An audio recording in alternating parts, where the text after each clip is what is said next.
બગદાણાના કોળી સમાજના યુવકને જે પ્રકારે ફટકારવામાં આવ્યો છે અને આ મામલો પણ ગરમાવ્યો છે અને કોળી સમાજના જે ધારાસભ્ય છે, સાંસદ છે, આગેવાનો છે તે આજે ગાંધીનગરના સ્વર્ણિમ સંકુલમાં રજૂઆત કરવા આવવાના છે ગૃહમંત્રી હર્ષ સંઘવીને અને મુખ્યમંત્રી ભૂપેન્દ્ર પટેલને। પરંતુ એક મોટા સમાચાર સામે આવી રહ્યા છે, જેમાં ગૃહમંત્રી હર્ષ સંઘવી આજે ઉપસ્થિત રહેવાના નથી અને તેના કારણો પણ સામે આવ્યા છે અને તેનું કારણ છે કે હર્ષ સંઘવી આજે રાજકોટના પ્રવાસે છે અને આવનારા દિવસોમાં જે પ્રકારે રાજકોટમાં રિજનલ વાઇબ્રન્ટનો કાર્યક્રમ યોજાવાનો છે તેના અનુસંધાને જ તે રાજકોટ છે અને હજી સુધી આ ભારતીય જનતા પાર્ટી સાથે સંકળાયેલા જે ધારાસભ્ય છે, જેમાં હીરા સોલંકીની વાત કરું, સાણંદના ધારાસભ્ય છે, ધંધુકાના ધારાસભ્ય છે, જૂનાગઢના સાંસદ છે, કેબિનેટ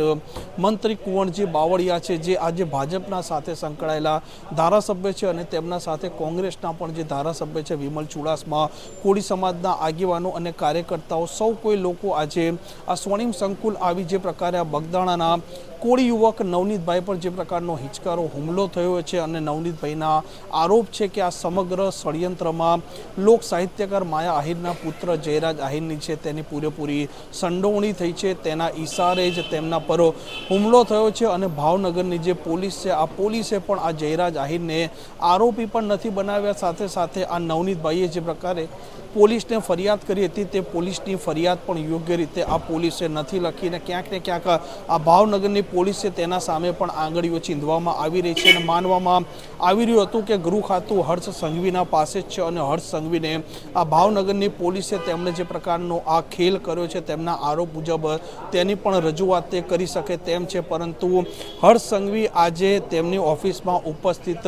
નથી, રાજકોટના પ્રવાસે છે અને આ કોળી સમાજના આગેવાનો, ધારાસભ્ય, સાંસદ હજી સુધી સ્વર્ણિમ સંકુલ પહોંચ્યા પણ નથી, એટલે તેઓની મુલાકાત થશે અને સંભવિત બનશે તો મુખ્યમંત્રી ભૂપેન્દ્ર પટેલના સાથે જ તેમની મુલાકાત થવાની છે, કેમ કે હર્ષ સંઘવી આજે ઉપસ્થિત રહેવાના નથી। આ એક